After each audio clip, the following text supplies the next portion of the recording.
Hello, welcome to another episode of Wealth Talk. This is episode 16. My name's Christian Rodwell, the Membership Director for WealthBuilders, and I am joined back with Mr. Kevin Whelan after a week out. Yeah, did you miss me? Yeah, how are you feeling now? I'm feeling a little better. The voice is just about recovering.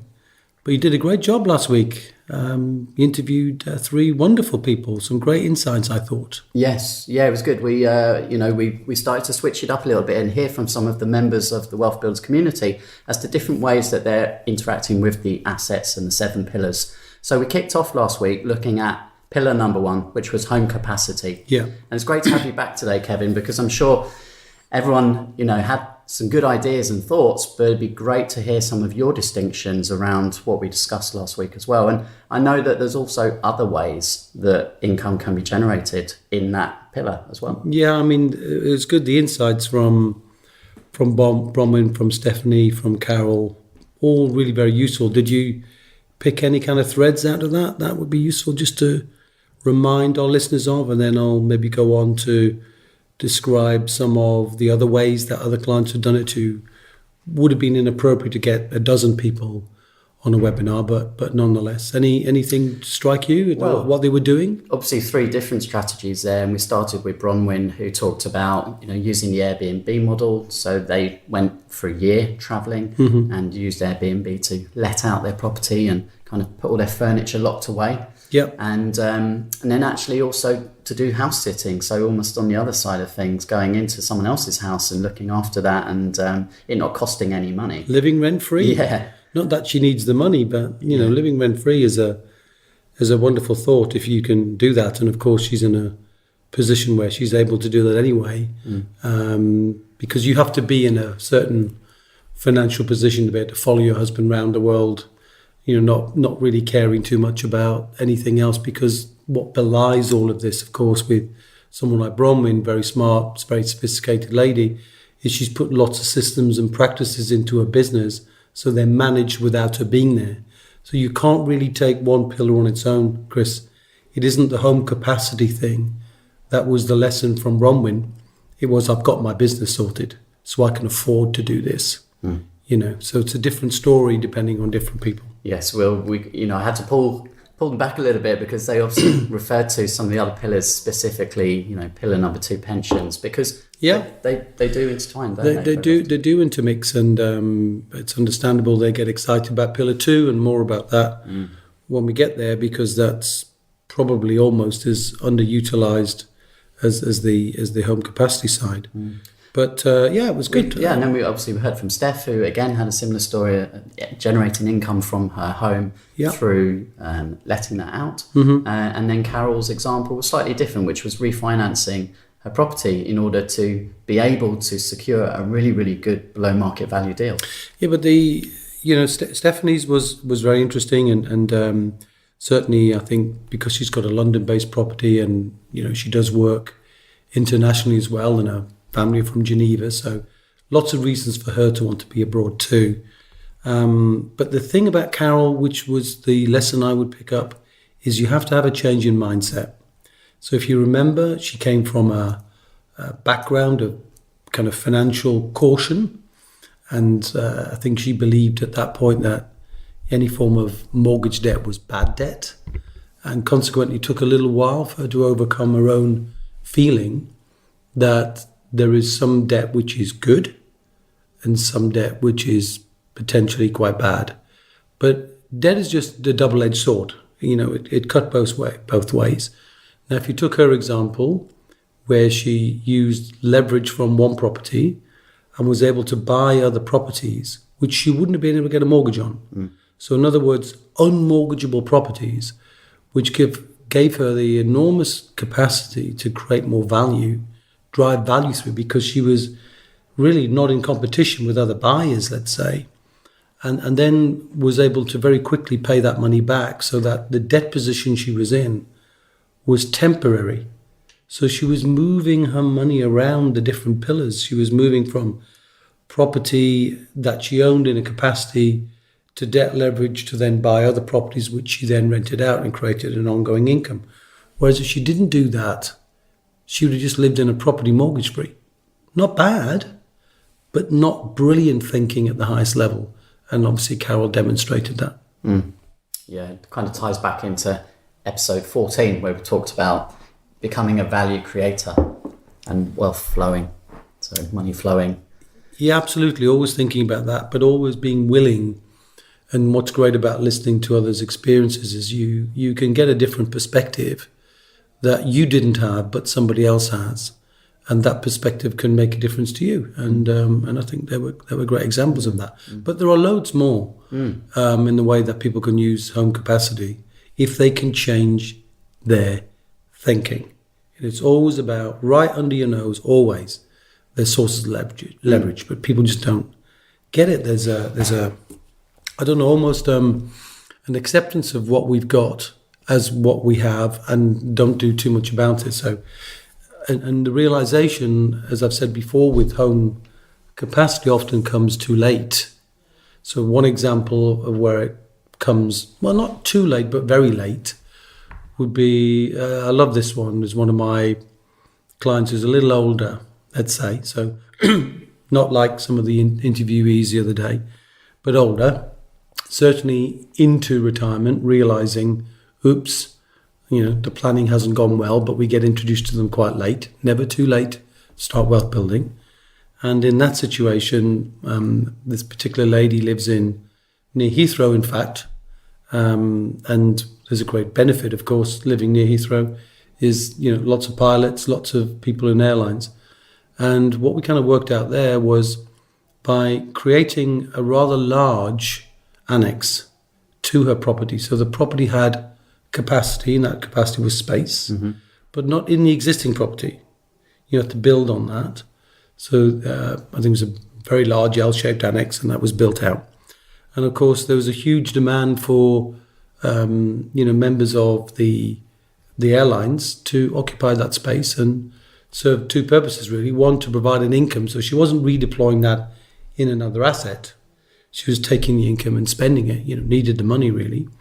But the other thing is, it's kind of like a house sit as well. You've got the opportunity to, have people around you because, there's a connection between one part of the house and another, and that's not a bad thing. So multiple kind of benefits in that one as well, albeit she came to the property capacity party quite late in life. Similar scenario, actually, at the end of last year when I was writing my book, and I went down to Dorset, and a lovely family home down there with capacity in their garden. Right. So they had actually installed or built like a wooden snug, and it was looking out over the fields, and it had all the sheep. Great. But it was lovely, a good place to write the book, and that was extra capacity they had, which they've now generated an income from by renting that out again through Airbnb. And there's I'm going to see a business soon where the very essence of the business is the creation of wonderful, unique, bespoke tree houses in parts of the country which are, of natural beauty. And so, the capacity for the places themselves, and then the capacity for the business owner to find and negotiate places to put these tree houses in where people want to connect with nature and why the heck not? So, yeah, that's a good one. And there's many other smaller ones we could think of. Again, I live in Wimbledon, so tennis is coming up pretty soon. All right. There'll be people renting out their driveways. Yeah, short-lived, but nonetheless, an opportunity. I know I'm a football fan, and occasionally if I go to watch, football games in London, there's always people renting out, their driveway for football games. So there's always something that can be done.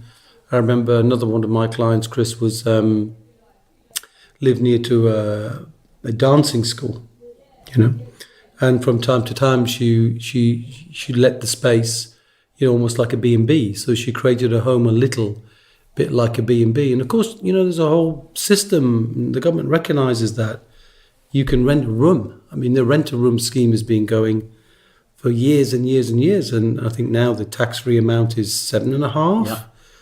I mean, 7,500 tax-free. I mean, if you're the sort of person who's young, or you wanted some company, or you had a spare room in your home, why wouldn't you do that? And then take that money that could pay for education to build your wealth. It could pay for a connection. It could even start to build investments, multiple ways where that money can be used to get that extra bang for your wealth pound, if you like. So what can people do to build their capacity, Kevin? Well, first, you can build it, obviously.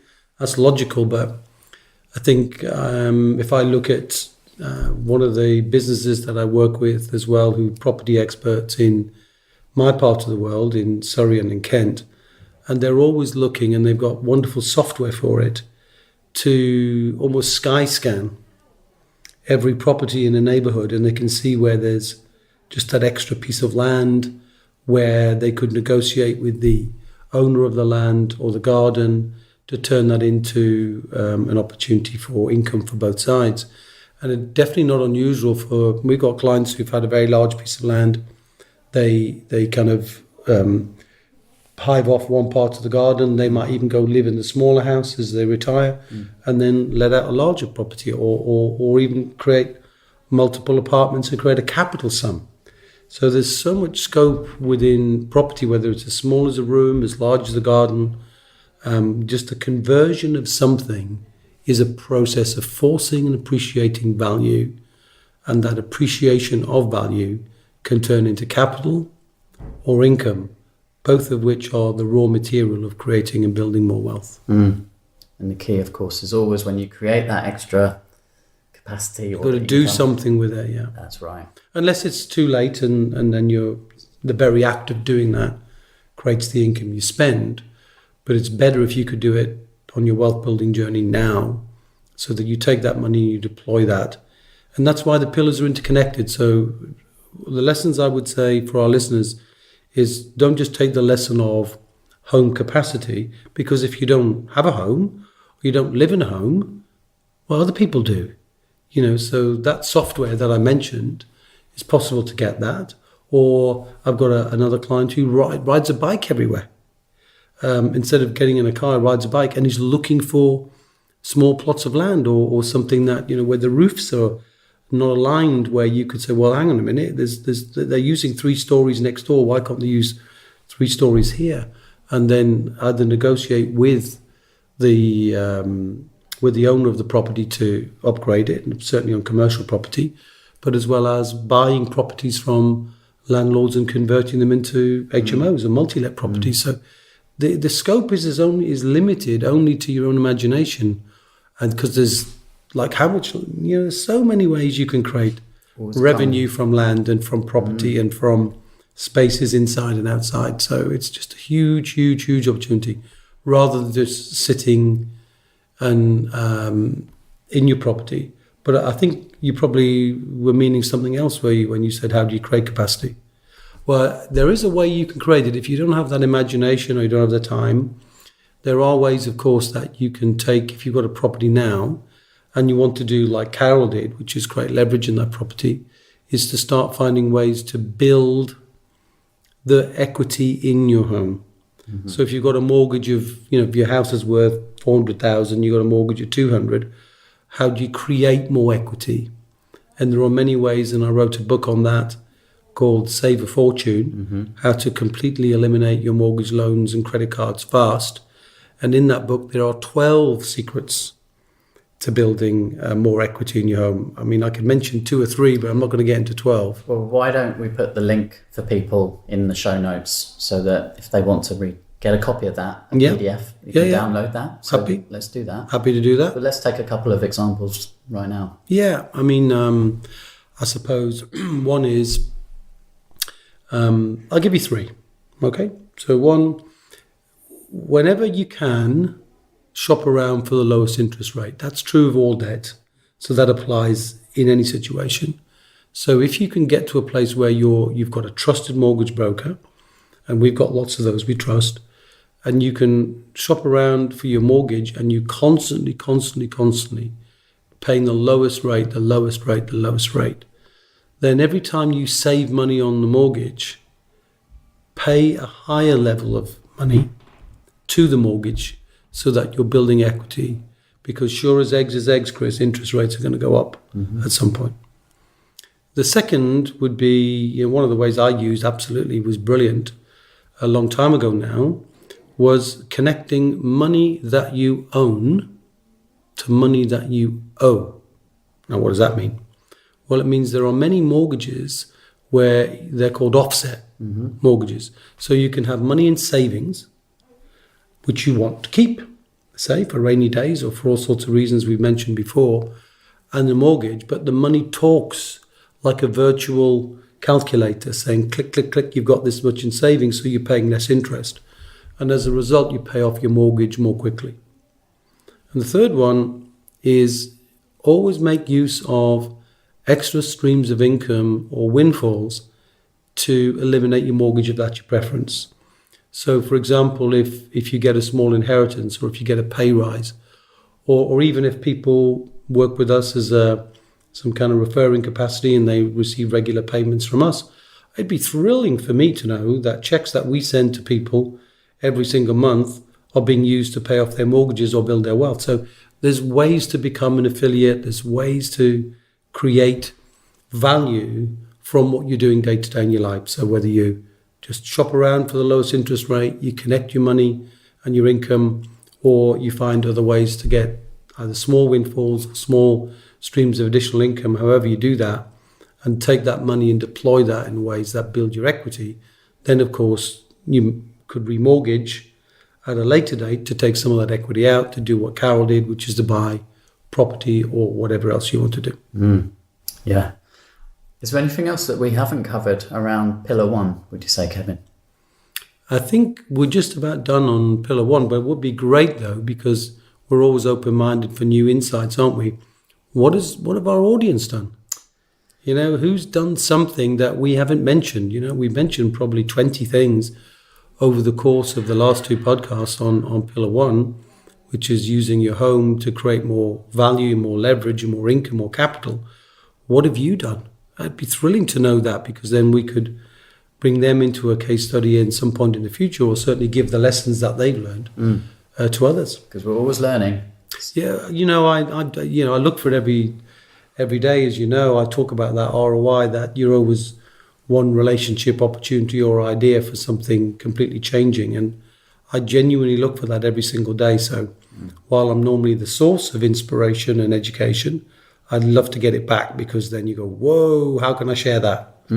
So yeah. And if you're listening right now and you have got an example, you're thinking, hey, you've not talked about this idea, or I've done it slightly differently and had a great result, then please do leave us a message. Easiest way to do that would be to head on to wealthbuilders.co.uk/wealth talk. You'll see an orange button there. You can hit that. It's called SpeakPipe, and you can leave us a short message and tell us what you've done. And of course, we have the Wealth Builders Facebook group, where we have just under 1,000 members. We're so close to hitting that milestone there, and you can share your experiences and learn from lots and lots of other wealth builders in there as well. Okay, so I think we should be looking at Pillar 2 next time. Pillar 2 is pensions. Yeah, it's the one that mass majority of the population in the UK depend upon, but they use them so poorly and they're so poorly served. And I'll cover lots of reasons why that's the case, and why actually we can fill rooms now with more than 150 people excited for the first time ever in their life about pensions. I'll share stories of people who discovered money in the hundreds of thousands they didn't even realize they had. They'd pushed it to one side and thought, I don't have anything, Kevin. Have you checked? Have you checked? And when they check, they find there's money, and I'll share those stories as well. Yeah, so we'll have some more members from the community sharing their experiences. Looking forward to that one. Thanks for today, Kevin. Okay. Hope you feel better soon. I will do. See ya.